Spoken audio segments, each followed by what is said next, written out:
रडली होती तू, डान्स नाही केला? हो रडली.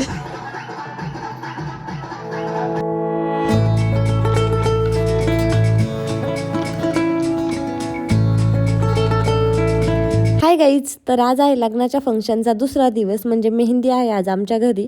पण त्याआधी आम्ही सकाळी सकाळी राहुरीला आलो होतो. माझ्या छोट्या आत्या आहे, त्यांना साडी घ्यायची होती, त्यासाठी सगळे मिळून राहुरीला आलो. त्यांना साडी चॉईस करायची होती आणि अजून बऱ्याचशा गोष्टी होत्या ज्या काही घ्यायच्या राहिल्या होत्या. थोडीफार शॉपिंग करून जाऊयात म्हटलं, कारण की आता उद्या हळद आणि परवा लग्न असे 3च दिवस राहिलेले आहेत. तर त्यांनी छान एक साडी घेतली आणि माझ्या सासूबाई बघत होत्या माझ्यासाठी हळदीला साडी. त्यांचं असं चाललं होतं की तुला घ्यायची असेल तर एखादी साडी घे, पण हळदीचं कलेक्शन काही मला एवढं आवडलं नाही. तिथं बाकीच्या साड्यांचं कलेक्शन ना खरंच खूप छान होतं. नाशिकपेक्षा कमी पैशामध्ये पण त्या साड्या होत्या, म्हणजे कमी प्राईज होती तिथं. तिथून साडी घेतली आणि त्यानंतर घरी आल्या आल्या माझ्याकडे रुखवत पॅकिंगचं काम होतं. आता हे 12 ते 15 बॉक्स रुखवत वगैरे पॅक केला. चला आज दिवसभरात काय काय होतं तुमच्यासोबत शेअर करते. मावशीच्या मेहंदीला डान्स करायला सोडून हे काय चालू आहे तुझं? उठ उठ उठ उठ उठ उठ लवकर. तिथे तू बघ कसा डान्स करते छान छान. उठ लवकर उठ, मेहंदी कोणाला काढायची? कोण डान्स करणार आहे मला सांगा बरं. कोण कोण डान्स करणार आहे? अरे मारते का तिला? बापरे.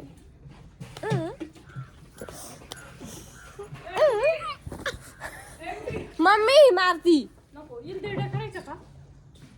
काय खायचं ग? हा धिरडे. उठ धिरडे. तुला काय खायचं? पेस्ट्री संपली का आमची? काय खायचं बाळा? तुला खायचं पोहा? धिरडे काय नाव काढलं आता तू? आजीला सांग. हाय, आज आहे आमच्या घरी मेहंदी. हा धिरडे खायचे. तर आज आहे आमच्या घरी मेहंदीचा कार्यक्रम. नवरीबाई मेहंदी काढायला गेलेले आहे आणि बाकीचे सगळेजण येणार आहेत. तोपर्यंत श्रव आणि दिदी डान्स करत होत्या. डान्स करू करू थकल्यात. आता त्यांना भूक लागली आहे, तर त्यांच्यासाठी धिरड्याची ऑर्डर दिली. हो ना? कशाची ऑर्डर दिली दीदी? धिरड्याची ऑर्डर दिली. आता आजी आम्हाला धिरडे बनवून देणार आहे, मग आम्ही धिरडे खाणार आहे. तोपर्यंत आमची नवरीबाई पण येईन, त्यानंतर मग आम्हाला कार्यक्रम चालू करायचा आहे. तर व्हिडिओ शेवटपर्यंत बघत राहा. Stay tuned. Bye guys. थंडीमुळे अंधार जरा लवकरच पडतो आणि आमच्या नवरीबाईला मेहंदी काढून यायला बराचसा उशीर झाला होता. अंधार पडला होता बऱ्यापैकी, मग कार्यक्रम चालू करायला पण बराचसा उशीर झाला. तर फोटोग्राफर काका आले होते. ते आल्यानंतर सगळ्यांची लगबग चालू झाली आणि मेहंदीचा कार्यक्रम चालू झाला. आता माझ्या काकांच्या मुली वगैरे शेजारचे सगळे आलेले होते. फक्त आमचे जे भाऊबंद आहेत ना, ते थोडेसे लांब राहतात, त्यांना येणं काही पॉसिबल झालं नाही. पण त्यातले पण 1-2 ज्यांना जमलं होतं ते नक्की आले होते. आता मेहंदीच्या कार्यक्रमामध्ये पहिल्यांदा नवरीचे फोटो वगैरे झाले, रील्स काढून झाल्या आणि त्यानंतर मग चिल्या पिल्यांचा डान्स चालू केला. आता बाकीच्या 2-3 डान्स केला. श्रावचा मात्र राहिला होता. तिचा मूड पहिल्यांदा ऑफ होता, पण आता तिचा मूड एवढा झाला होता ना की ती स्टेजवरून खाली उतरायचं नावच घेत नव्हती. तर तिचा पण गोड गोड डान्स झाला आणि त्यानंतर मग खरी मज्जा आली. काय ती तुम्हाला पुढे दाखवते. काय खातं बाळ? वेळ खातं? मावशीचा डान्स केला? मावशीच्या मेहंदीला कुठे केला? नाही केला स्टेजवर. तू नाही केला. तू रडली होती. रडली होती तू, डान्स नाही केला? हो रडली. कशी रडली? अशी? बापरे. ही दीदी बघ आपली किती छान दिसते. नवीन नवीन ड्रेस घातला ना तुला. गजरा पण लावला का? गजरा पण लावला का दीदाला?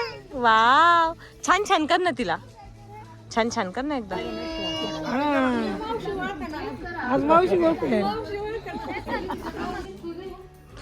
हा काय म्हणते बाळा? मी डान्स केला, स्टेजवरून खाली उतरत नव्हतं. आता कार्यक्रमाला बराचसा उशीर झाला होता, त्यामुळे फोटोज वगैरे काढून घेतले आणि जे आमचे लांबचे पाहुणे आलेले होते किंवा भाऊबंद आले होते, माझ्या बहिणी वगैरे, त्यांना जायचं होतं म्हणून त्यांना आधी जेवण वगैरे दिलं. त्यांचं जेवण झालं आणि त्यानंतर मग फक्त आमची फॅमिली राहिली होती. जसं की माझ्या 2 आत्या, आम्ही 2 बहिणी आणि माझे काका पप्पा, हे आमचे भाऊ दाजी वगैरे, आमचे जेवढे घरची फॅमिली होती ना, आजी बाबा, ते फक्त थांबलेले होते. तर मग आमचा कार्यक्रम निवांत तिथून पुढं चालू झाला.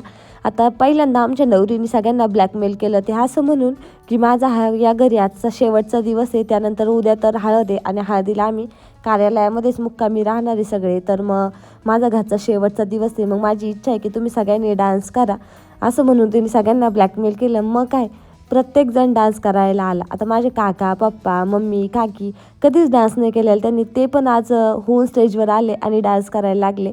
आता आमच्या फॅमिलीसाठी ना खरंच हा खूप मोठा क्षण होता आणि आनंदाचा होता.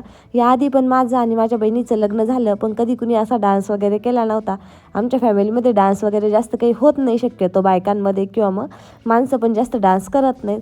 पण आज पहिल्यांदा आमच्या घरच्यांनी सगळ्यांनी डान्स केला होता आणि खरंच इतकं छान वाटलं होतं ना. ते फोटोग्राफर काका पण आमच्या ओळखीचे होते. ते सुद्धा म्हणत होते की तुमचं घर किंवा आपल्या इकडं असं एन्जॉय करत नाही, पण तुम्ही केलं आहे तर खरंच खूप छान वाटलं. तर ह्या माझ्या छोट्या आत्या आहेत, त्यांनी पण छान छान डान्स केला. आणि ही माझी बहीण आणि दाजी, त्यांनी पण फोटोज वगैरे काढून घेतलं. आणि श्राऊ मात्र प्रत्येकाच्या फोटोमध्ये म्हणा किंवा प्रत्येकाच्या व्हिडिओमध्ये म्हणा पुढे पुढे होतीच. आणि ती काही स्टेजवरून खाली उतरत नव्हती. स्टेजवरून तिला खाली उतरून नेलं की ती मोठ्याने रडायला लागायची आणि परत स्टेजवर सोडलं की मॅडम खुश व्हायची. आता हे माझे मम्मी पप्पा, माझे पप्पा तर एवढे स्ट्रिक्ट आहेत ना की त्यांना साधी हाताला नेल पेंट लावलेली, मेहंदी लावलेली सुद्धा अजिबात आवडत नाही. डान्स वगैरे तर खूप लांबच्या गोष्टी राहिल्या, तरी आज त्यांनी प्रीतीसाठी सगळं काही केलं. Get bridal chudas and bangles at up to 35% off on your first order. Download. कार्यक्रम तर खूप छान चालू होता, पण यामध्ये फक्त कमी होती ती भैयाची. भैयाचं येणं काही लवकर पॉसिबल झालं नाही. आता वाजले होते 10:30 आणि तो आला होता. तर तो आल्यानंतर खरे कार्यक्रमाला मज्जा आली. सगळे मुलं डान्स करायला लागले. आता आमचे जिजू जे बऱ्याच वेळपासून थांबले होते की भैया आल्यानंतर मी डान्स करेन, ते पण आता स्टेजवर आले होते डान्स करायला. त्यानंतर नवरीच्या मामाचा मुलगा, तिचा भाऊ, माझा भाऊ, असे सगळेजण मस्त डान्स करत होते. त्यासोबतच फॅमिली. 10:30चे 12 ते 1 कधी वाजला ना, तर आम्हाला खरंच समजलं नाही. आणि गावाकडे ना प्रोग्राम ठेवण्याचा खरंच हा एक फायदा आहे की 10 वाजता DJ बंद करण्याचं काही टेन्शन नसतं. आपण वाटतो तेपर्यंत आपण स्पीकर लावू शकतो किंवा मग DJ चालू शकतो. आणि त्यात माझ्या काकांचं घर रानामध्ये, त्यामुळं मग काही विषयच नव्हता. त्यामुळं मस्त मैफिल जमली होती आणि छान असा डान्स चालू होता सगळ्यांचा. आता बरेचसे फॅमिली मेंबर आमचे मिसिंग होते यामध्ये, जसे की रिलेटिव्ह, पण जे होते त्यांच्यामध्ये ना खरंच खूप मज्जा आली. आता गाणे इतके सुंदर सुंदर चालू होते, मज्जा पण खूप चालू होती. पण कॉपीराईट येतं आहे, त्यामुळं सगळं म्युझिक वगैरे बंद केलं मी. म्हटलं चला व्हॉइस ओव्हर करूयात आपण. आणि त्यानंतर नवरी मात्र आमची जाम खुश होती आज आणि खूप गोड पण दिसत होती. मस्त फ्लॉवर ज्वेलरी वगैरे लावली होती. आणि आजचा एकंदरीत आमचा कार्यक्रम ना खरंच खूप छान झाला. एवढ्या सगळ्या डान्समध्ये ना सगळ्यांना भूक लागली आहे किंवा मग जेवण करायचं आहे, सगळेजण विसरून गेले होते. इवन आमचे आजी आजोबा आहेत, ते एवढे म्हातारे झालेले आहेत, ते पण डान्स करत होते. आणि खरंच हा क्षण ना खरंच खूप सुंदर होता. तर कॅमेऱ्यामध्ये तर कैद केला. आता मी काही जास्त व्हिडिओज वगैरे काढले नाही, पॉसिबल नाही झालं एवढं काढणं. एन्जॉय करून घेऊयात म्हटलं. असंच जसं मेहंदीचं झालं तसंच लग्नाचं पण झालं माझ्यासोबत. मी लग्नाचे पण काही व्हिडिओज वगैरे जास्त काढले नाही. तिथं पण म्हटलं चला बहिणीचं लग्न एकदाच होणार आहे, मस्त एन्जॉय वगैरे करून घेऊयात. आणि त्यानंतर मग निवांत आपले रोजचे रेग्युलर व्हिडिओ असतात ते असतातच. आता लग्न होऊन 4-5 दिवस झालेत, त्यानंतर मी ब्लॉग एडिट करते आणि तुमच्यासोबत शेअर करते. तर काही असो, पण मग माझ्याकडे जास्त काही मेमरी नाही आहे त्याच्या मोबाईलमध्ये, पण ज्या मेमरी मी कलेक्ट केल्या आहेत ना त्या पण काही कमी नाही आहेत. आता हा आहे ना पहिली क्लिप आहे जेव्हा श्रव अजिबातच डान्स करत नव्हते आणि तिला आम्ही जबरदस्ती डान्स करायला लावत होतो. ती फक्त तोंडामध्ये बोट घालून उभी होती.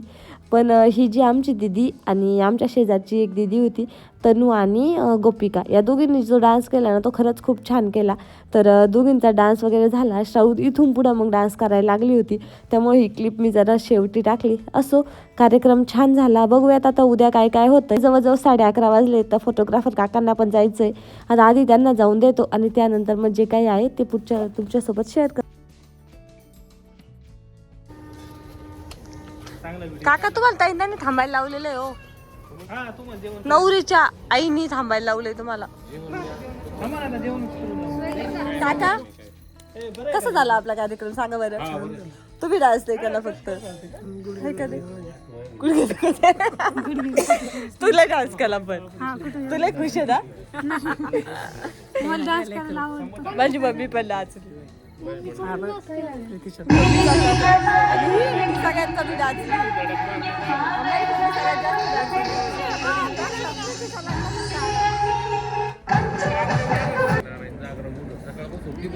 मेहंदी संपली ना, आता दाखव. लाईट बंद झाली का अशी होय. मेकअप कोण केला सांग मला आता. हमारी प्यारी सिस्टर आणि ओळखत नाही पण